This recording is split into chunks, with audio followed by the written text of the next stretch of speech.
Ayan,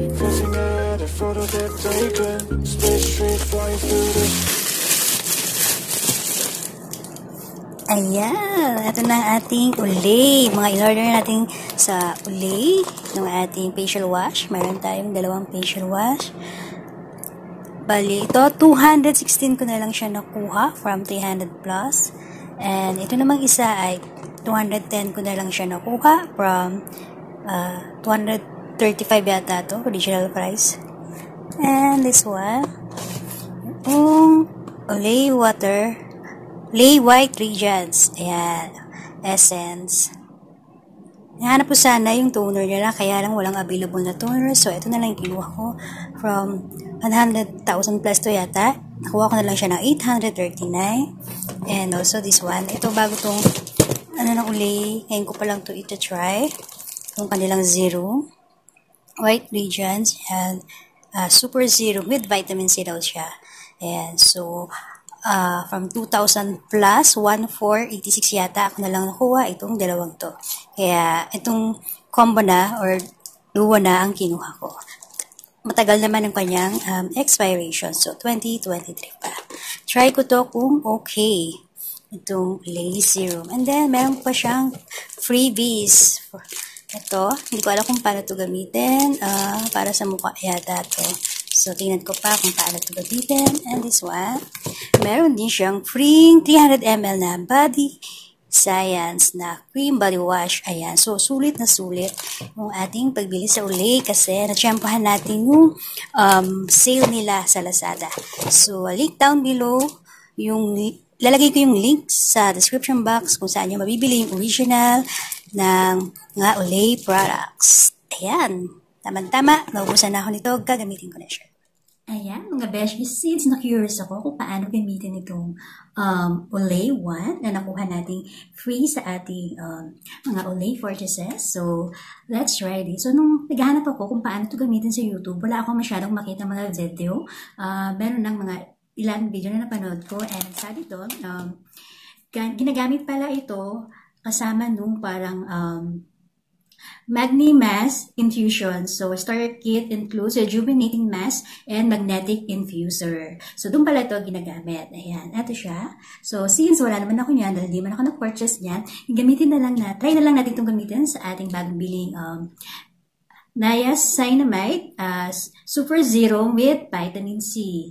Ayan, ito yung nabili natin from Olay na Zero. So, dito na lang natin itatry itong ating magic wand or yung tinatawag nilang Olay Magnetic Infuser. So, ang gamit daw nito ay parang pag nilagay mo yung cream or yung Magni Mask sa face mo, gamitin mo to in circular motion for about 1 to 2 minutes para mas mag-penetrate yung cream na ilalagay mo sa iyong face. So, since wala tayo nun, ang gamitin lang natin ay itong ating Zero. Okay, let's try this. Pero bago natin itong ilagay, gamitin muna natin itong White Radiance Essence Water. Ayan. So, sana natin. Excited na. Itong, ayan. So, ito itsura niya. Parang clear water lang pala siya. Ayan. Ayan. So, sabi dito, instantly hydrates for plumper, firmer skin and brighten skin tone and reduce the appearance of dark spots. Exfoliate to reveal glowing-looking skin and refreshing skin. Ayan. So, hopefully, maganda itong maging result nito sa ating face. So, let's try this. So, ayan. So, ang ginamit pa lang facial cleanser ay ito yung napili ko munang gamitin. Yung Brightening Foaming Cleanser White Radiance. So, ang kagandahan nito, pag ito kasi binibili kong cleanser, umaabot siya ng mga 2 or more than 2 months sa akin. So, mas tipid pa rin siya kahit na 200 plus ito. So, lagay na natin yung ating water essence or essence water. Sabi naman dito, pwedeng directly sa palm mo, ilagay mo siya sa skin mo. But now, nagamit mo na ako ng cotton pads.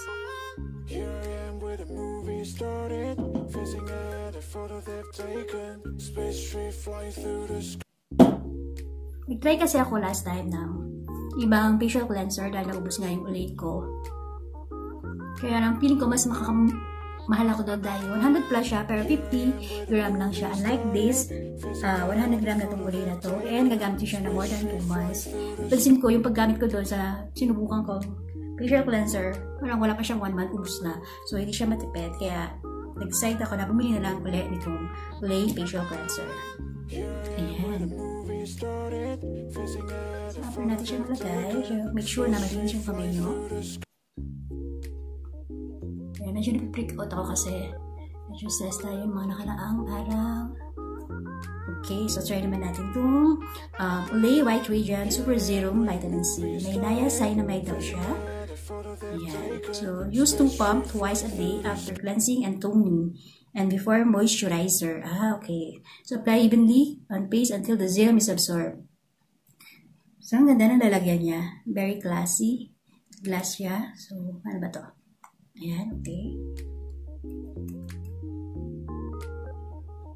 So, 2 pump daw. Isa dyan, tsaka sa hindi pantay pagkakalagay. Para meron here and here. Gamitin natin itong wand na pang and circular motion daw. Okay.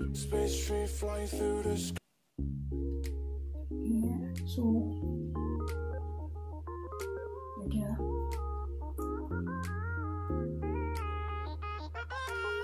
Yeah.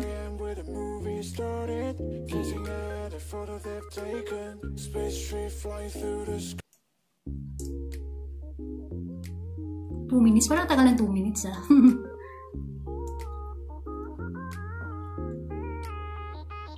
Kasi wala masyado.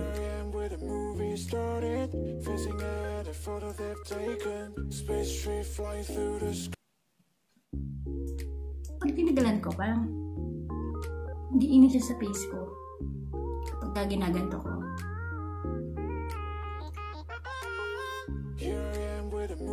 Feeling ko naman para mas na-distribute yung serum na nilagay ko while doing this circular motion. Yeah.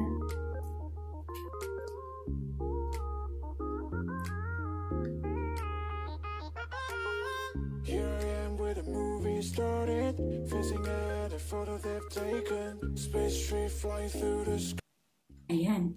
Wala na natira sa ating. Wala namang kumapit dito. And yeah. Absorb natin po. Maganda ba siyang gamitin sa ating face sa mga susunod mga araw. And mga beshies, tapos na ipaglalagay natin ng serum sa ating mukha. So, wala naman ako masyadong naramdaman na greasiness sa aking face and very light lang yung serum sa aking face. So, ang total na nagastos ko dito sa ating Olay products ay naka 2,475 pala ako. Pero meron na akong 2 Olay facial cleanser. Yan. And also, nakabili rin ako ng 2 serum. And nakabili rin tayo ng isang essence water. Ayan. So, sulit na ito mga beshes kasi ito pa lang 1,000 plus na to and this one. And meron pa tayong 2 previous. Itong Olay Magic Magnetic Wand and itong Olay Body Wash na 300 ml. So, super sulit na siya. So, kung gusto nyo bumili or tingnan yung mga nakasale ngayon sa Olay ay nalagay ko yung link sa description box sa baba.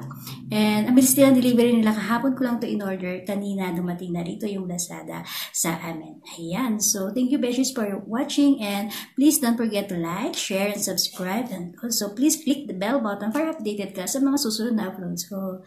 See you on my next. Bye!